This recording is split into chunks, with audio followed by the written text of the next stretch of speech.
Mortar, mortar, mortar. 4 times mortar. No carronades. Or tar. Which doesn't feel great for the against those bolt throwers.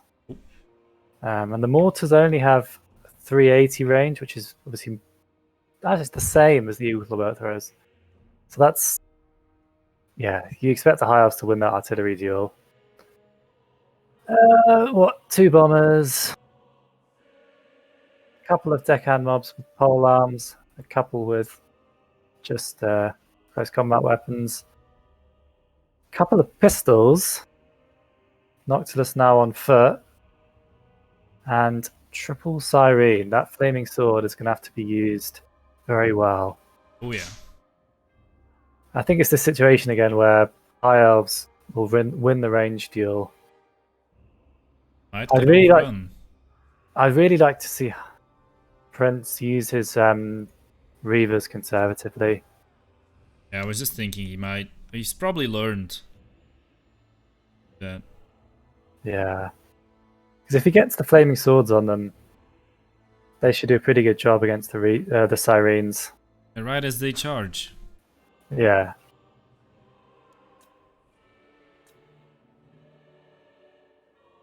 Yeah. It's funny how we're having exactly the same thoughts. I'm thinking something and meanwhile you're saying it. Yeah. Oh, great minds think alike. It's rarely differ, I think some people like to add. Yeah. But I tend to think I'm not really sure about that bit, to be honest. In this regard, anyway.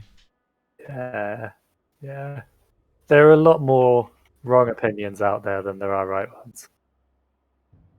Because everyone's opinion except for mine is wrong. Yeah.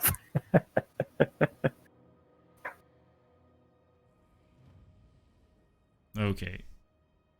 Players said they were ready, but then they were adjusting their army. Should I just look away or something?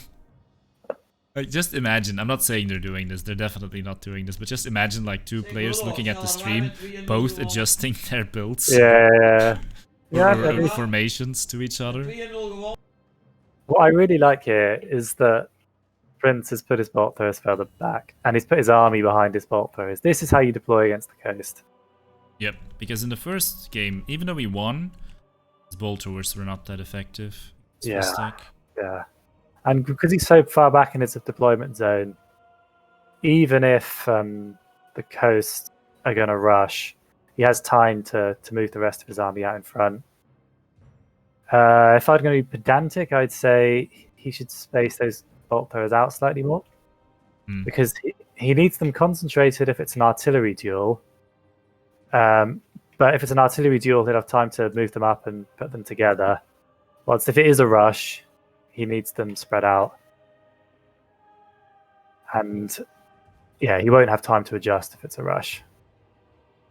But that's a minor point. Overall, I really like how he's got them in front of his army. And how his whole army is quite far back. Yep. Syrenes are hiding. All of them are. That's kind of nice. Angles. See, they're just ready to rush out and probably try to gobble up one flank. Franks are in Attila Total War, not in this one. Frags.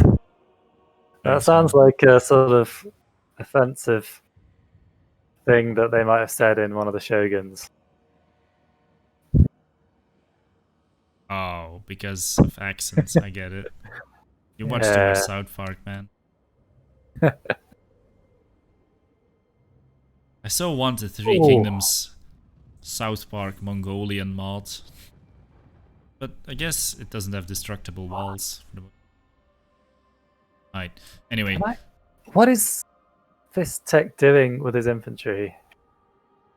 He's moving forward because he sees the bolt throwers and he thinks, I'm not going to win the artillery duel.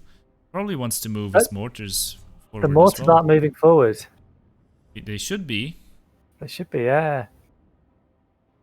I mean, I guess his thinking is, oh, okay, I get what he's doing. He's thinking, okay, the high elves are going to have to move their infantry forward. And at that point, the infantry will walk into range of my mortars. But you really have lag again, come on. a shame. On game. True. I like that he's being aggressive. Or quite a more thing. Oh, I don't. I think I prefer the spray fire on the bombers to the single bolts on Noctilus. Okay, just switch targets. I'm not a big fan. I mean, half bolt throws are pretty accurate, but he can dodge and he's a small target. And he's probably remembering the game where he deleted Rapans with cannons, but yeah, bolt throwers, yeah. no cannons. Oh, that's a big hit though. Oh, that was a big hit. I might be wrong, but I mean, this is the thing. If you damage Noctilus, it might force him to just... Yes, there we go. Cast an invocation on himself, which is way less efficient than overcasting on himself and other stuff. There's something to that. the Sirens are not getting. Oh, he's used on the archers. That's how he got that burst damage. Yep, this Siren is already... There's no And it's already invocation. crumbling. Because Count Knuckles So- just used it on himself. Although we both said the same thing about Reavers, it worked on the archers too. Now he's starting to move the mortars. That seems a bit late. It's too late. It's way too late. Prince is just about moving those rangers forward in front of his bolt throwers in time. Not when the summon comes in. But But look at Noctilus. Why did we question? why almost did we? dead. Why the hell did I question that? He's Okay, almost dead. I have no idea what I'm talking about. That burning head was partly good and partly roasted a lot of Reavers. But the leadership debuff, it was all worth it. It was all worth it. The Siren's are crumbling. crumbling. And Noctilus is going down. dying. And the mortars haven't fired a single shot. What is this? I think Fisstech is getting tired. Is tired by this point. This isn't up to par with his other games. Well, was it his micro though, or was it his decision making? I think it was the decision making.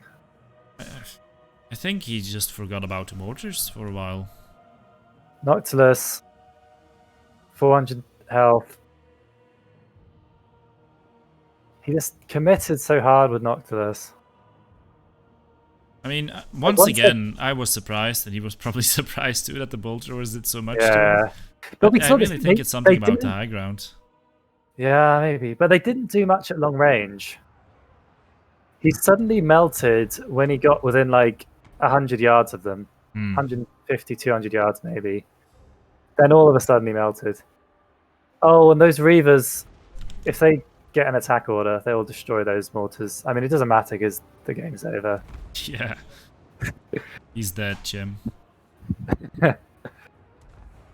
Watch the glorious charge here. The glorious, glorious charge. Last samurai charge, except it's working. Yeah. Although sometimes they get caught up on the mortar models, they get a really limp charge. Yeah, you typically want to charge Pull artillery around. from the back or the side, but you know, there's no need for that here. Yeah. What does it matter when you've won? I like that expression, a limp charge. Yeah. In this game, not up to par to the other games we've seen from Fisstech. It's really weird. And Look this. we've got to talk about the deployment from Prussian. It was really well done by Prince, and also the use of the flaming sword was there. Yeah. He reacted to everything. Like he's learned from both his games. He's learned from game one, Yes. let's deploy properly. And from game two, he learned I need the flaming sword against sirens. Yeah. And I think it's a good attitude. Talking about it earlier with Ice Power as well, how he doesn't, you know, throw his whole build out the window after one loss.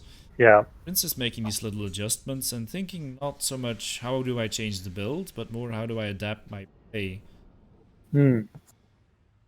And, you know, don't change something that's working, because it may have failed against Anticity, but it clearly worked against Stick, who plays a bit of a different style. And he made the little adjustments, like the Flaming Sword was pretty huge here. Deployment, the use of the Reavers more defensively. I think Things you change like that are better than changing your build entirely middle of a tournament. Yeah. But I do also think if you end up playing a matchup a lot, it's good if you manage to have two very diverse builds. You don't become too predictable. Yeah, that's right. Prince, That's a one really game good point away. about the Reavers, how he defended with those. Because potentially the more, yeah, it shows how this, it's not all about value in terms of what you kill. It's about what's an immediate threat. Because the mortars were all there. There was like almost 3,000 gold worth of value just sitting there, basically unprotected. But he doesn't need to get too excited throwing his Reavers at it. Nope. The important thing is to stop the sirens. I mean, if they're just chilling in the back and not shooting. Yeah. Yeah. Now we have the Northern Threat, of the less common maps.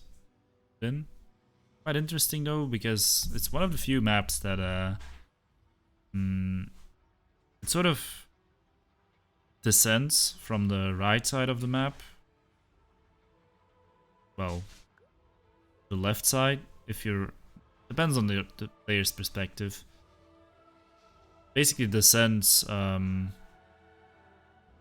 what's the best way to put it? To one side instead of, you know, having a low ground in the middle for the players with a high ground on both sides. Although there is kind of a high ground on both sides as well with some defensible terrain. Oh, we're getting Bretonnian Mirror. Nice. There are enjoyable mirrors, then this is one of them for sure. Yeah, I can see that. By the way, I keep forgetting to say, Silly Sotek, thank you for the follow.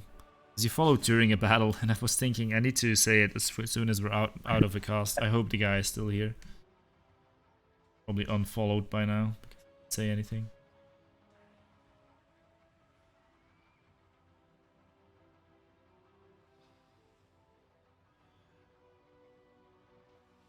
And there's over 50 people here. Thanks so much.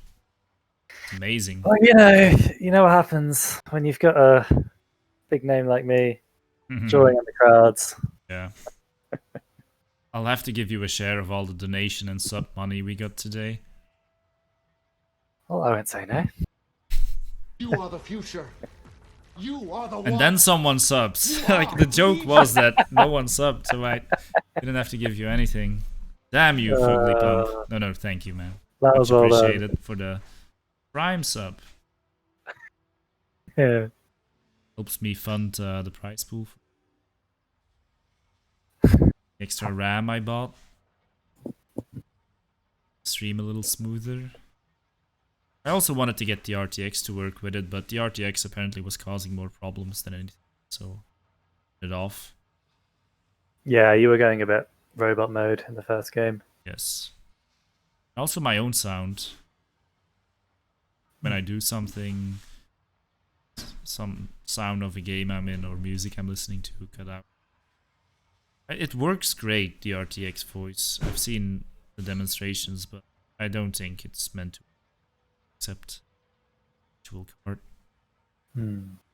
Wait, Bretonnian Mirror. How does Bretonia? I don't know. My general attitude to mirror matchups is you have to really commit into whatever your strategy is. Like, this isn't the time to take one trebuchet and pull in. Like, either you go all in on the trebs and just defend, or you don't take any and you go all in aggression. Yeah. I think about mirrors sort of this way. You shouldn't take the cheapest units. Because at most, they're going to be, you know, the same as the cheapest units on the other side. And at worst, anything else they might face is just gonna be stronger than them, right? So I think it's just finding the cost-efficient units, taking the most you can of those, so... but what are the cost-efficient units? Maybe the Battle Pilgrims would be on average the best infantry against other Bretonnian infantry. Then That's an interesting one though, because the battle pilgrim's also countered by everything that isn't infantry. yeah, but I wouldn't just take battle pilgrims. And then when you think about Yeah. archers, like which archers would be the best? Either the fire or the poison ones, I would say. Maybe a mix. I really like poison here. Yeah, I would take the poison So ones many cow because fights. fire ones might do more damage against like the unarmored stuff, but actually have less AP, so having the little bit of AP poison is probably the best option. In terms of cav, I think you just can't go Resting Knights. We see them taking on all the matchups, then why not in the middle? Yeah. Although Bretonnian cavalry does have physical resistance a little bit. Resting Knights don't have the most armor, so maybe, you know, other something. You mean the betray my lack of Bretonnian knowledge? Because of course you have got magic damage and physical resist on some of the expensive cavalry. Yes, so the magic So damage, it's sort of like it's actually nice here. if you have Dragon Princes fighting Dragon Princes with Alariel there to give the magic damage, then it's like they're both countering each other. They're piercing each other's physical resistance, so it's, well, on the one hand it's bad, but on the other hand you're doing exactly the same thing to them, so it's also fine. Caviars, Grail Knights, or Guardians, says Guac. Companions too, yeah. Companions always. Yeah, and you don't feel so bad being the companions where there aren't really missiles that wreck them that hard. Really the big question here to me would be whether you would take air units. It seems like if you do that, it's sort of a gamble, right? I suppose that's what I was saying about, that's my point about mirrors. Like, you can take air, but you don't take one air unit.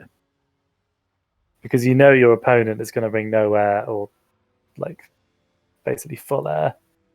I don't really like air because it doesn't feel like there's that much stuff that's easy to snipe, and there's going to be a lot of mass around.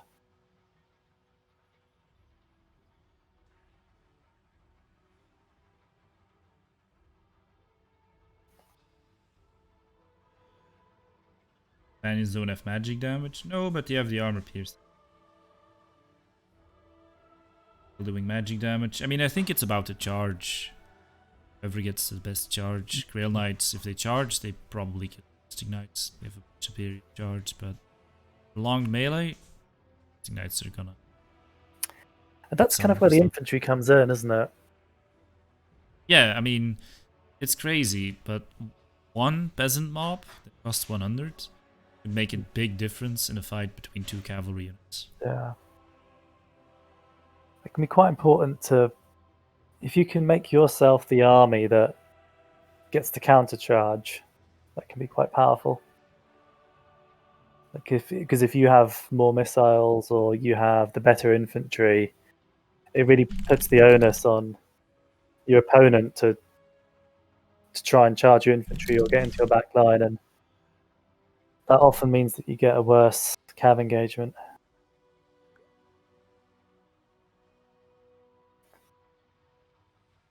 Let's see if Fisstech bounced back. He didn't look too good in that last game, but got behind in the other series as well, and then the second game. Let's see if he can do it here. Yeah. And I think that first game was just, I don't think his build was quite right. Just the way he approached it. Oh, yeah, it was rough. Like if he's playing a plan that he's more comfortable with, it wasn't necessarily his micro that was really letting him down. Oh, you know what? What if we see the big brain Man-at-Arm pole arms here? Oh, polearm and Grail Relique blob. Oh yeah. So who do you want to talk about, Bretonnians or the Bretonnians? Take the Bretonnians. I'll take the side that has more cavalry. The True Bretonians.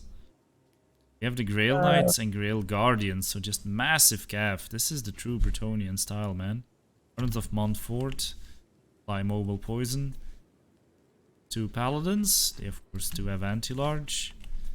As Guardian, no doubt. Yes, yes. Actually, do they both have Guardian? Both have Guardian to give it to each other, I suppose. Yeah. Yeah. Okay, that makes sense then. Fae. Chalice of Potions. Favor of Fae. First Blood. Shield of Thorns, which is very useful against Questing Knights. Not so much against Grail Knights, though. But there may be none. And just peasant mobs in the front. Cheapest infantry available, and everything else is cav. Fisstech. Is he bringing quite a different build, I see. It is. He has no Grail Knights. It's all Questing Knights. And he's gone for triple Treb. Not Blessed, just normal. But it's certainly enough to pull in Prince's army. He's also got, as well as his peasants, he's got 4 Behemoth arms with shields. So Prince has the better cav force, but the question is, will he get pulled into awkward engagements? He's going to have to pressure the Treb somehow. He's going to have to make things happen. And he might end up having to charge things that are hiding behind spears and getting countercharged. Mm-hmm. Also, there's this rocky terrain here, which might make it a little bit difficult. Oh, to that make is use of that cav. Yeah, I would have won. Right on the edge here. That's what you should do. You should have taken Trebs. And not enough cav, says Bujutsu. Albert Blob. Not enough cav. Like, he literally just has peasant mobs, and everything else is cav. Not enough cav. Yeah, Whose build do you fancy?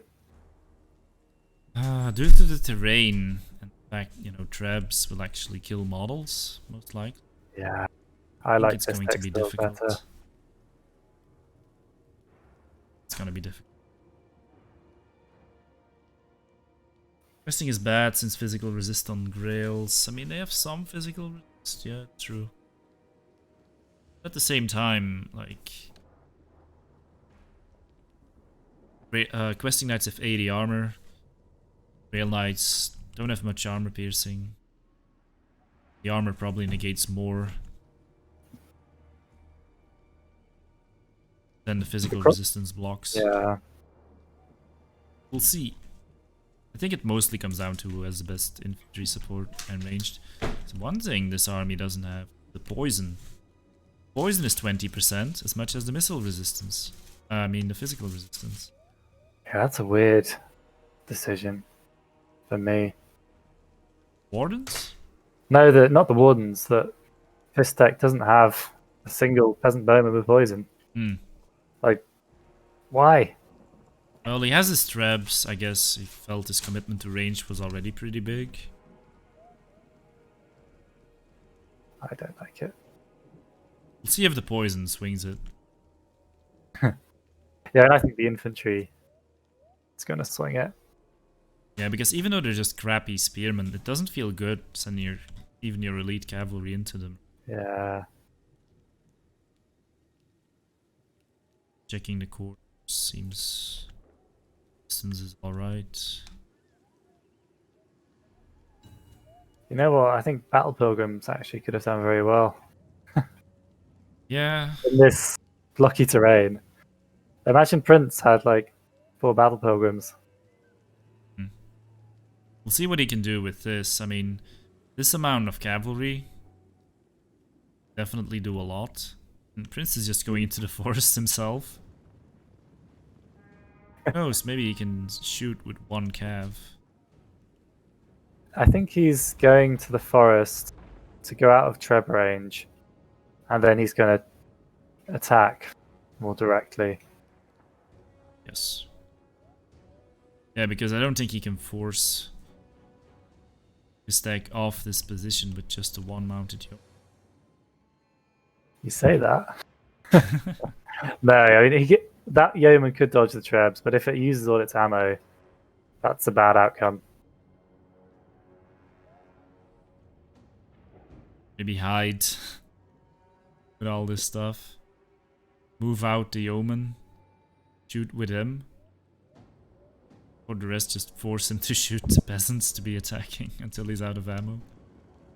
Big brain plays. Yeah, I feel like eventually the wardens would get targeted and die. The other thing we've not talked about is the ludicrous melee defense on the Grail Guardians. 56. Like, what? So, I mean, against the Grail Guardians, the spears won't do anything. Or do very, very little. Other than, of course, absorb charges, which is what they're there for.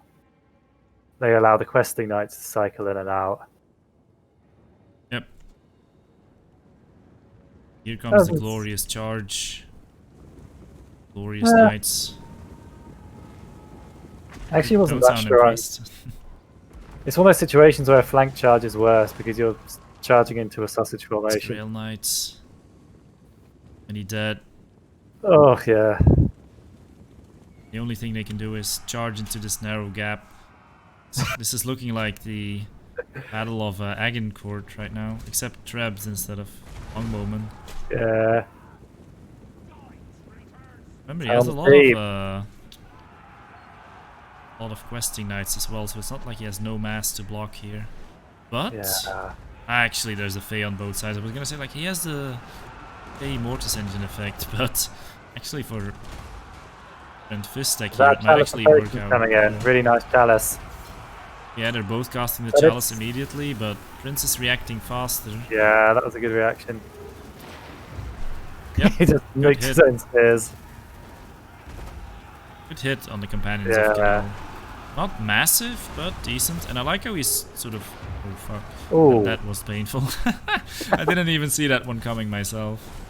And the heroes are fighting the heroes. Help there. Who will get the best RNG? Oh man, Prince is getting wrecked. Yeah, The balance of power. More knights are coming around to flank. That is rough. I feel like this is coming down to map knowledge. I like the build on better on most maps, to be honest. Yeah.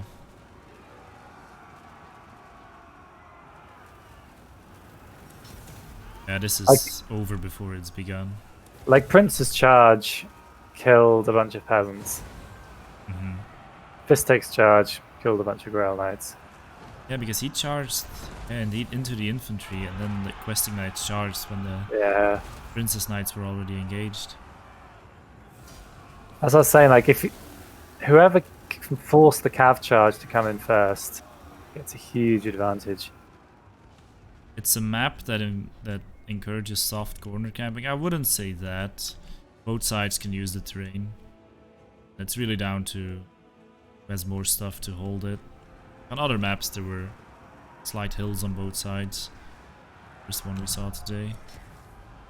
Well, this was not the best, Brett Mirror.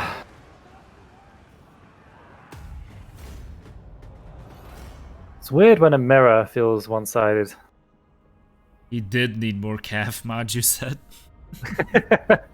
Yeah, because the cav he had was so effective. Man, this has to be a tilting game. I mean, both games have been sort of one-sided. Yeah, completely. Goes to the ace match.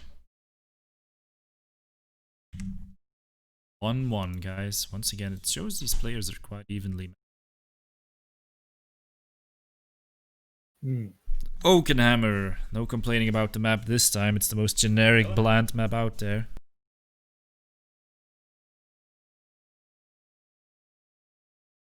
Okay.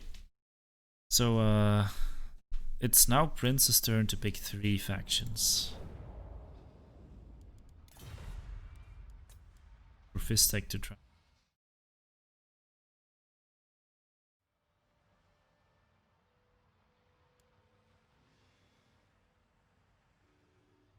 Red traps OP or forced engagement? Yeah. They definitely did. And, you know, they started killing models instantly.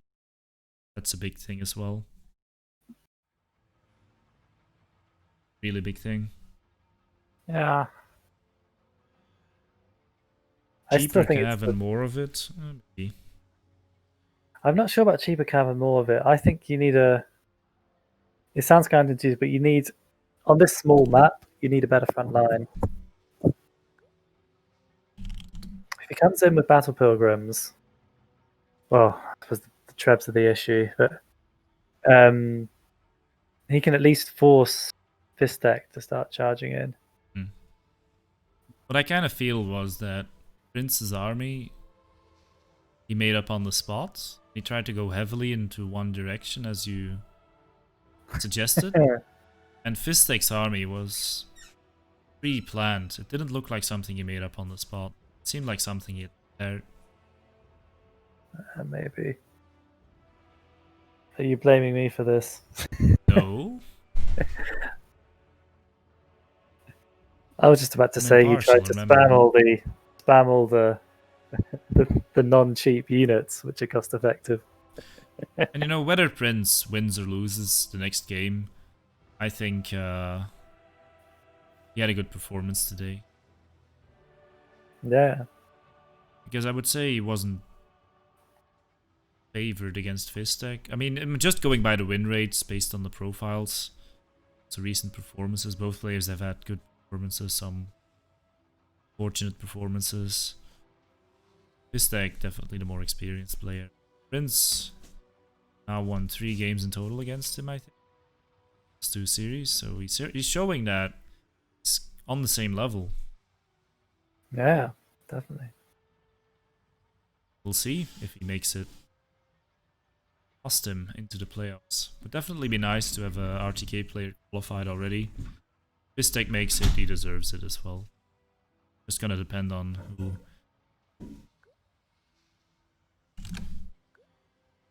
Well, first off, who picks the best army or best matchup, I would say. And the best army and how they play. That's how it should be in a competitive game.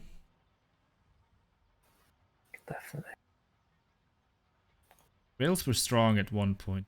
A couple of small nerfs and power creep of other factions. And sort of. It's somewhat down to, say, Tonia also trying to adapt to single entity monsters, which could be the power creep you're talking about. Like, Rails just don't count very well. You know, the widespread use of Spirit Leech against cavalry. Killing models on them before you can heal them feels really bad when that happens to Grail Knights. It's a bunch of different things. I actually like Lumiere's idea. Have you heard Lumiere's idea for a Grail Knight, Tuma? Nope. It's weird because he talks about it to everyone. But basically, he says they should be more like demigryphs with smaller Yeah, that'd be nice. amount of models. I think that's a good idea. It would diversify them more cavalry. And having a smaller amount of models gives certain advantages. It also gives certain disadvantages. And they might be brought in as in the, like, if they had the same damage output, right? Would focus their damage better. Demis would. Yeah. I think would be good for. It also makes more sense for there to be fewer of them, because Grail Knights are supposed to be quite rare. Come in small numbers. They're supposed to be so strong. I mean, like a lot of Bretonnian kind of characters, heroes, you know, lords haven't earned the Grail. It's supposed to be very special. I guess their only option in that direction at the moment is the Hippogriff Knights. But then you're having to get a flying unit to fulfill that role. I don't think they necessarily need to be armor piercing alacrity, because that would just make them closer to questing knights once again and just compete for the same role. Or I do think they have better stats just like that already. Questing knights. And the bigger charge as well.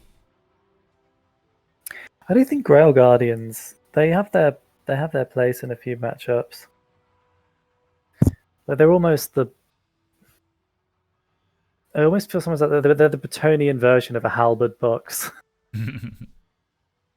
Oh, the Like Grail Guardians? Yeah. Yeah. No one used Like to use sometimes, them. for some factions, like counts perhaps, like it can be quite tough to kill Yeah, them if that you was haven't got the right basically unit. where people started playing them. So there was this tournament and CA Duck joined. And he brought like 3 Grail Guardians with pole arms and then mounted yeoman and the Fae. The Grail Relic with it. And while that became like the build against vampire counts, because you know the builds people like to play against them are always these I'm just gonna outgrind you kind of builds. And Blood Knights would not kill it. They would lose in the grind, especially against the pole arms. They had their own Mortis engine. You could shoot your Mortis engine. It was really tough to beat that with a ground army. But I started playing Terrorgeists against that. And Terrorgeists would just wreck it because they would kill 1 or 2 Grail Guardians at a time and they wouldn't get the healing. They didn't even have breath attacks at the time. Didn't have them. They were cheaper. So they were quite good. They would win all the air engagements as well. But now if you try that, it's not gonna work anymore. You would just lose the air battle if they equal amount invested, or even if Bretonia has a bit less into it. Yeah, that's the thing. Bretonia, almost they're the one faction it's so risky to take air against. Because the single entity air units are countered by Hippogriffs and Pegasus Knights. You only need a unit to deal with Stegodons and stuff. I think they can deal with high armor. You need to use Sword of Quran and Curse of the Bin at the same time. It's a minus 60 armor. And it only gives a small amount of time. Something, but you can make it.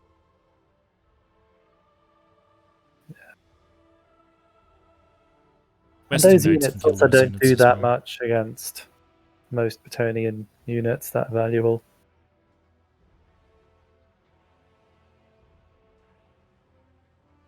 To me, it just feels too simple if it's like, oh, I have this unit and I just need to send it in to kill that unit. That's it. No. Kind of like Grail Knights the way they are. Well, not the way they are, but without the extra armor piercing, because it just gives them more of a roll against stuff with lower armor. Like even against Old One Knights, right? Those guys only have 90 armor. I think you can get away with taking Grail Knights in that matchup. Too. Yeah, I think so. But often it's a numbers game as well. It's easier to get better engagements if you have more numbers, so just take Questing Knight. Alright, it looks like Prince is playing the Coast because we haven't seen enough Coast today. And he's playing them against the Dark Elves.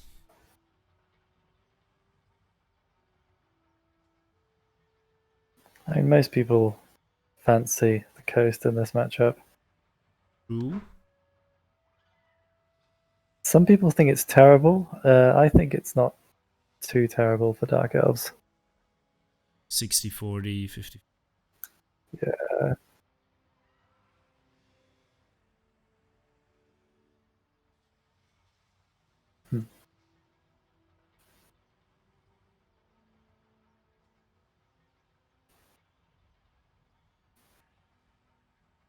Hi, Palpatine. I mean, I guess you were here for a while, but I hadn't said anything yet. And Coast for next stream. Well, you can always sign up, try to get in, and say to yourself, I'm not going to pick Coast. 1 out of 4 players does not play them. It's already quite a lot less. That makes sense. It's Ghost, yeah. Yeah. It can be a mass noun, a non-countable noun. A lot fewer Coast picks.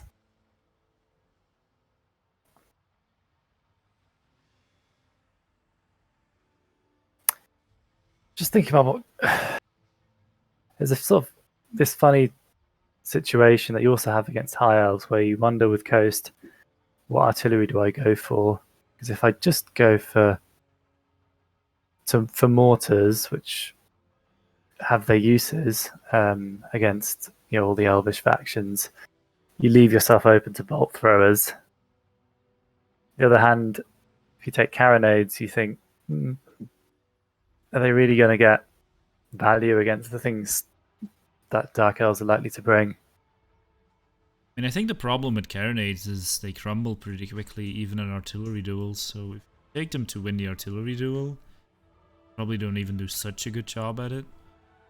The choice between mortars and cannons from my Empire games, though, is pretty simple. I just think cannons are more all-round and can kill the important stuff better and can't be dodged as easily, so I tend to go for them. But I also think Empire mortars are quite a bit worse than Coast mortars, so it's not the easiest choice to make.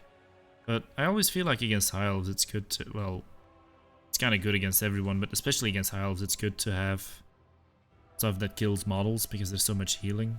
Then again, they don't really go for those massive healing builds. That's the thing. I was sort of asking myself, actually, is it that Coast... I've not tested Coast mortars against Empire mortars.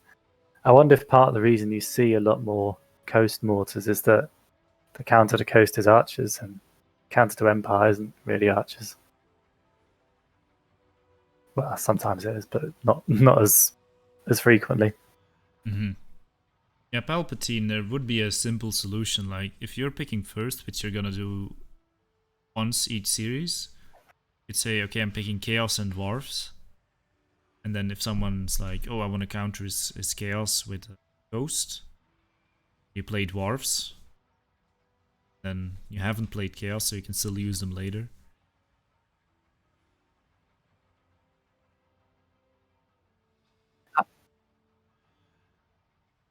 Right, I'm wondering in Fisstech this is ready. picking system whether it could be an idea to stop people picking the mirror.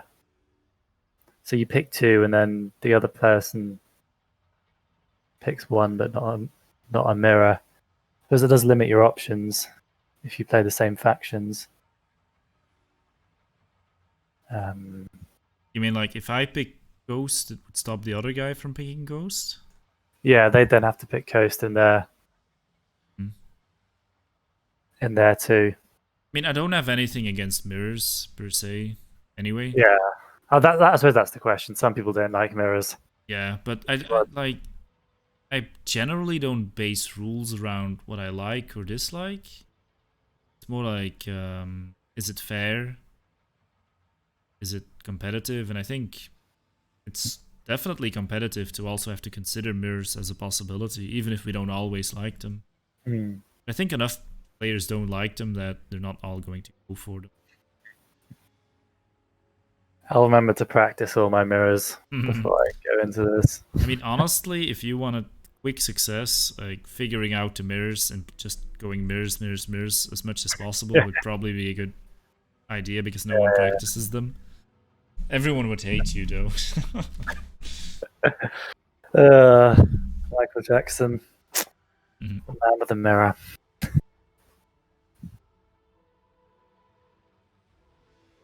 Nearly the same. I never feel like my Empire mortars deal nearly as much damage as the stupid ghosts. And my mortars run away. Yeah. You should just remove system with. Yeah, just make them only able to pick dire wolves, or make like a faction with all the dog units and wolf units in the game and call those Dogs of War.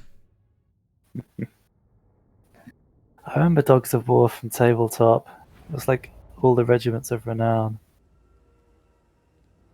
Can you imagine that as a faction? Because that's basically what they were. Be amusing. Alright, last game of the day, guys. I suspect you want to look at the Dark Elf army. Yeah, I don't want to look at the K-Star. I knew it. Let's go for it. Why would I look at Ghost? Yeah, go So for this it, is not Satsuma. entirely different to what Prince was doing with High Elves.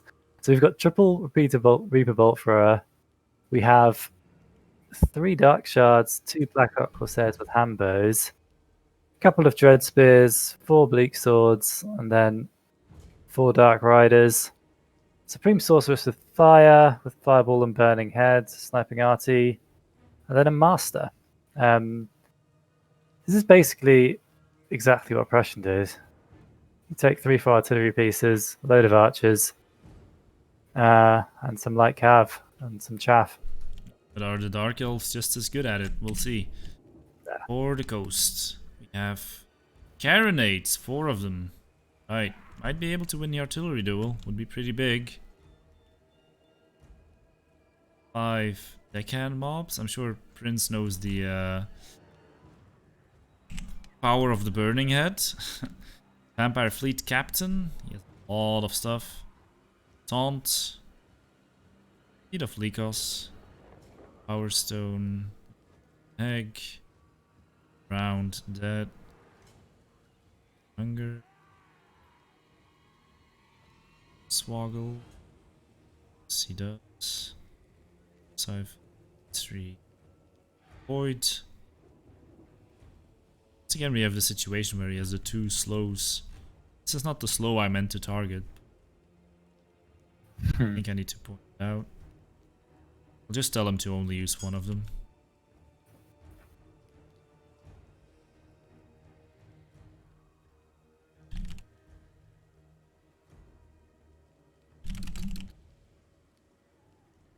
Oh wait, isn't one of them Taunt and one of them Hornswaggle? Oh yeah, it's not the same one. True. Thanks for pointing it out. Yes, I'm so confused by coast. It's not the same slow, which is fine. Yeah. I just Checking what didn't the want. actual difference is. Yeah, I just want. They are actually, they have the same effect. Yeah, I was just looking at the effects and I was like, oh yeah, this is the same thing. It's practically the same thing. It is actually completely the same thing, but it has a different name, so it's not the same thing. Yeah. And I think it's fine as well. The reason I changed that, guys, is because for the longest time we've had this rule. It stops dwarves from bringing 2 runesmiths with the master rune. With the rune of wrath and ruin. Because like then add a rune lore to that. It's like a constant slow, like 1 rune, another rune, another rune. But I was seeing these builds with double Mither, double Roll Hag with Mither, and I was like, it's almost like a double net, and we don't allow that. So I said, you can't have the same slowing ability twice. That's it. Just to be pedantic, Hornswaggle and Taunt aren't quite the same. Hornswaggle lasts for 32 seconds instead of 17, and has a 90-minute recharge. Significant difference. Yeah, well, it has a slightly longer recharge. It's 90 seconds. Did you say it has a 90-minute recharge? 90 seconds. Whilst Taunt only has 60. But yeah, Hornswaggle is better. I mean, it's supposed to be. Yeah, it's the Lord version. It's like the Master Rune. the Master Rune, yeah.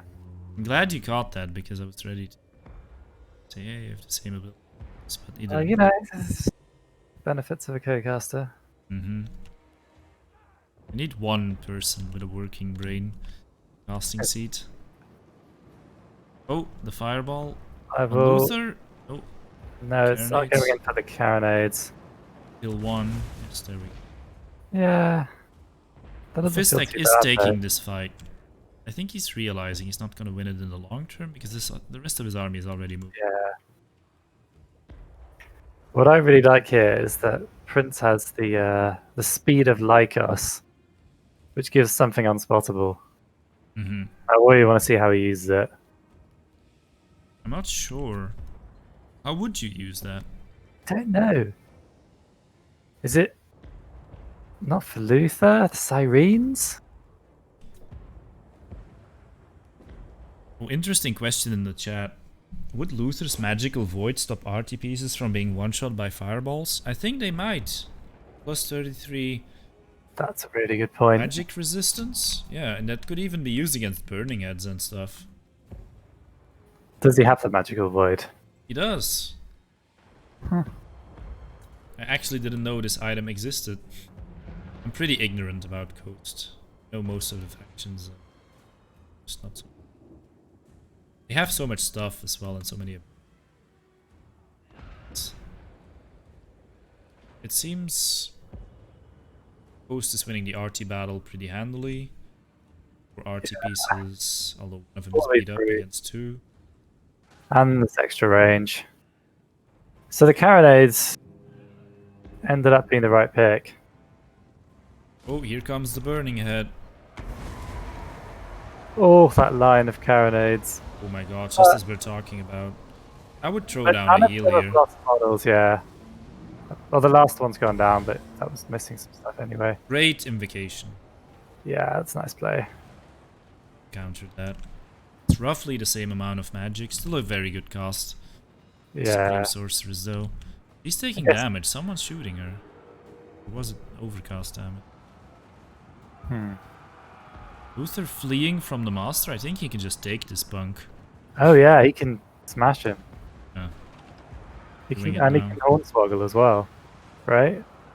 Yeah. Dark Riders are coming in, Sounds- but yeah, there's stuff stopping them. Looks like the Supreme Sorceress actually wants to fight Luther. They're just both going for him. Oh no, they're not. That would have been kind of crazy. And Prince hasn't really defended his carronades Oh, properly. the Dark Riders He came needs out to get a of nowhere. summon down, and he needs to protect his captain with Luther. This Vampire Fleet Captain's taking a lot of damage. Can probably Yeah. use a summon. He needs a himself summon now. out. If he can get a summon and lock down that Supreme Sorceress, Yes, Fisstech is being so aggressive with such squishy lords. yeah, Really playing greedy. At the same time, like, it's good if she does something and gets away with it. Burning Head, I think it's actually aimed at the Banshees or the Sirens, but I'm not sure if it's going to get them. Doesn't look like it. Oh, and he's hitting it at own spears. Well, a little bit. Barely. Man. Dark Elves are pushing in and currently looking strong. yeah, I agree. They're looking strong. Prince just needed some units at the back. But the Master is dying, and look at Luther. So easy to discount him because he's only one guy, but it is Luther. He can do so much. Oh yeah, This yeah. He's not dropping the hex. on what this- though? Well, Anything. on his own caster, Hmm. because he's gonna get sniped by that master soon. Yeah, although the Master, flying yeah, he's off. back in the air. Saw him in the Luther has to Sirens. come back. Oh, this doesn't feel He's good. going for it. Big charge, one more hit, and the guy might start crumbling. Summon. He needs a summon, taunt, and a hornswoggle. I heard summon, but I don't see it where it's supposed to be. Pistol Oh, there coming it out. is. Okay. But it was maybe I just know a there bait. was a hex as well. Yep. Good spell Where's usage.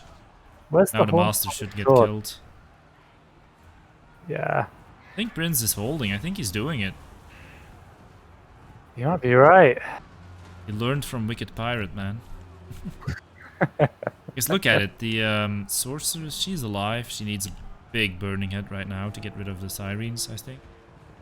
Oh, here comes the Burning Head. But it's hitting a summon, and Prince with the Yeah. instant reaction, actually dodging. Once again, some spears getting clipped by that. The Ghost so far holding. Luther can still regenerate for so much. Yeah, and it's sort of getting to the point where if they don't have the DPS on Luther, then his own heal is enough. Mm-hmm. And actually, that fleet captain is really stabilized. Yeah, Coast have this Yes, I think totally. Dark Elves had some good moments in this game. Hmm. But for Ghost, I always feel like Luther is the strongest option. So he can just Yeah. do so much and kill important stuff, and he gives you mobility that you otherwise don't have. And oftentimes, like, you would lose most of the army, but just have this guy flying around, regenerating, shooting stuff. Also, he can also use the breaths. He's just so versatile. I really It's think basically he's impossible to route. Yeah, to crumble. yeah, or catch. There it goes. Ghost wins once again. Although we have seen them lose a couple times today as well, for sure. It's the Hiles. I think, yeah, in the same player and faction matchup. It was both times it was against the Hiles. Alacrity and Dactyr are pointing out that the bombers did too much. If you look at the kills, yeah, it's quite a lot of kills on them. And I think that's maybe the biggest problem for the Dark Elves in this matchup. They don't have the long-range archers that other factions do. You easily take those guys. You can see that. A solid effort by Fisstech, but not enough. Yeah. I wonder if he actually could have pulled back after he dealt with the carronades. Because he managed to get all that damage with the Dark Riders and the Burning Heads. I think he could have pulled back to his bolt throws. Yes, maybe. Not taking the bomber fight. Yeah, possibly. Although bolt throwers were pretty beat up. Were all the carronades? Yeah, all the carronades were dead. Yeah. Well, look, he, in a sense, once he got in with the Dark Riders and got that first Burning Head, it was always going to die to one more Burning Head. I think the idea was to kill the caster. Almost worked, but not right. These kind of things, like, I'm saying this after the event. I wasn't saying it at the time when he was pushing